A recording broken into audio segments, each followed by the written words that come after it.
Honda ایک جاپانی engineer اور صنعت کار تھا۔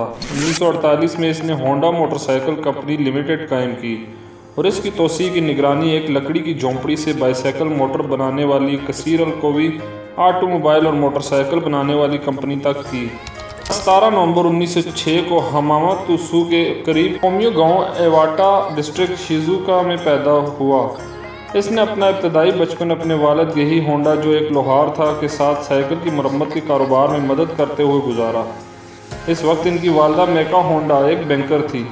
ہونڈا کی روایتی تعلیم میں کوئی دلچسپی نہیں تھی، اس لیے اس کے اسکول کے بچوں کو گریڈ کی رپورٹیں سونپ دی گئیں، لیکن اس بات کو یقینی بنانے کے لیے والدین نے اسے دیکھا کہ انہیں خاندانی مہر کے ساتھ واپس بھیج دیا جائے۔ ہونڈا نے استعمال شدہ ربڑ کی سائیکل کے پیڈل کور سے اپنی فیملی کی مہر بنانے کے لیے ایک ڈاک ٹکٹ بنایا۔ اس فراڈ کا جلد ہی پتہ چلا جب اس نے دوسرے بچوں کو جعلی ڈاک ٹکٹ بنانا شروع کیا۔ ہونڈا کو اس بات کا علم نہیں تھا ڈاک ٹکٹ کو آئینہ دار ہونا چاہیے تھا۔ اس کا خاندانی نام ہونڈا تھا، اس لیے اسے کوئی مسئلہ نہیں ہوا، لیکن کچھ دوسرے بچوں کو خاندانی نام نہیں تھے، یہاں تک کہ چھوٹے بچے کے طور پر ہونڈا اپنے گاؤں میں پہلی کار دیکھ کر بہت خوش ہوا تھا۔ بعد کی زندگی میں وہ اکثر یہ کہتے ہوئے کہ وہ تیل کی خوشبو کو کبھی نہیں بھول سکتے، یہ کہتے ہوئے اس میں خوشبو عطر کی طرح سے آتی ہے۔ سوچیرو ہونڈا نے ایک بار پائلٹ آرٹ اسمتھ کی طرف سے بنائے گئے ہوائی جہاز کا مظاہرہ دیکھنے کے لیے اپنے والد کی سائیکلوں میں سے ایک سائیکل لی اور اس پر جا کر اس نے جہاز کا مظاہرہ دیکھا۔ گھر اور کام کی تلاش کے لیے ٹوکیو کا رخ کیا۔ اس نے 1922 میں ایک گیراج میں اپنی نوکری حاصل کی۔ اپنی ملازمت پر کچھ ہچکچاہٹ کے بعد وہ 22 سال کی عمر میں 1928 میں اپنا آٹو مرمت کا کاروبار شروع کرنے کے لیے گھر واپس آنے سے پہلے ایک کار مکینک کے طور پر کام کرتے ہوئے 6 سال تک رہا۔ ہونڈا نے 1936 میں اسپیڈ وے پر پہلی جاپان آٹو موبائل ریس میں ٹربو چارٹڈ فورڈ کو دوڑ لگوائی۔ وہ گر کر تباہ ہو گیا، اس کی بائیں آنکھ شدید زخمی ہو گئی، اس کا بھائی بھی زخمی ہوا۔ اس کے بعد اس نے ریسنگ چھوڑ دی۔ 1937 میں ہونڈا نے ٹویوٹا کے لیے پسٹن کی انگوٹھیاں تیار کرنے کے لیے ٹوکائی سیکی کی بنیاد رکھی۔ دوسری جنگ عظیم کے دوران امریکی B-29 بمبار کے حملے نے 1944 میں ٹوکائی سیکی کا یاماشیتا پلانٹ کو تباہ کر دیا اور 1945 کے میکاوا زلزلے میں ایواٹا پلانٹ منہدم ہو گیا۔ جنگ کے بعد ہونڈا نے کمپنی کی بچائی جانے والی باقیات ٹویوٹا کو 4 لاکھ میں فروخت کی۔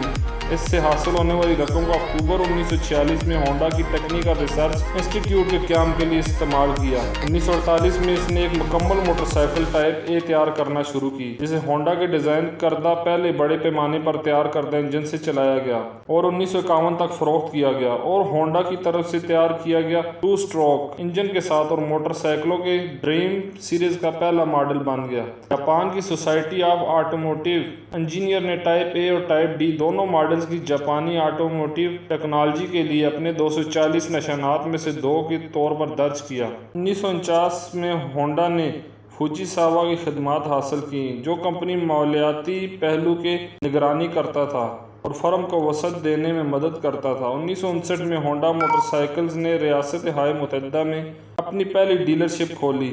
ہونڈا موٹر کمپنی کے صدر کے طور پر سوچیرو ہونڈا نے کمپنی کو $1 ارب کی ملٹی نیشنل کمپنی میں تبدیل کر دیا، جس نے دنیا میں سب سے زیادہ فروخت ہونے والی موٹر سائیکلیں تیار کیں۔ ہونڈا کی انجینئرنگ اور مارکیٹنگ کی مہارتوں کے نتیجے میں ہونڈا کی موٹر سائیکلیں اور ہارلے ڈیوڈسن ان کے متعلقہ گھریلو بازار میں فروخت کرنے میں کامیاب ہوئیں۔ جنگ کے بعد ہونڈا نے اپنے دوست ٹوکیو سے دوبارہ واقف ہوا، جس سے وہ اپنے ہونڈا 1973 میں اپنی ریٹائرمنٹ تک صدر رہے، جہاں وہ بطور ڈائریکٹر تھے اور 1983 میں سپریم ایڈوائزر مقرر ہوئے۔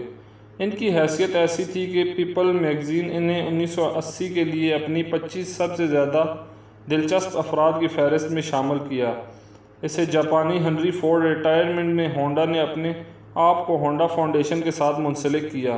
اپنی یادداشتوں میں سوچیرو ہونڈا نے اپنے ملازمین کے ساتھ بدتمیزی کرنے، تذلیل کرنے اور کبھی کبھار ان کے منہ پر تھپڑ مارنے پر اپنے دکھ کا اظہار کیا۔ اس نے 77 سال کی عمر میں اسکیئنگ، گولف، ریسنگ کاروں، ہینگ گلائڈنگ اور بیلوننگ کا بھی لطف اٹھایا اور وہ ایک انتہائی ماہر فنکار تھے۔ اس نے اور توکیو فوجیسا نے ایک معاہدہ کیا کہ وہ کبھی بھی اپنے بیٹوں کو کمپنی میں شامل ہونے پر مجبور نہیں کریں گے۔ ان کا بیٹا ہیروتوشی ہونڈا موگن موٹر سپورٹ کا بانی اور سابق CEO تھا، جو ہونڈا کی گاڑیوں کے لیے ایک ٹیونر تھا جس نے اصل ریسنگ گاڑیاں بھی تخلیق کیں۔ ASME نے 1982 میں مسٹر ہونڈا کی کامیابیوں کے اعتراف میں سوچیرو ہونڈا میڈل قائم کیا۔ یہ تمغہ ذاتی نقل و حمل کے میدان میں شاندار کامیابی یا اہم انجینئرنگ شراکت کو تسلیم کرتا ہے۔ 1989 میں انہوں نے ڈیٹرائٹ کے قریب آٹوموٹیو ہال آف فیم میں شامل کیا گیا۔ چیرو ہونڈا کا انتقال 5 اگست 1991 کو ہنگری گراں پری سے کچھ دن پہلے جگر کی خرابی سے ہوا۔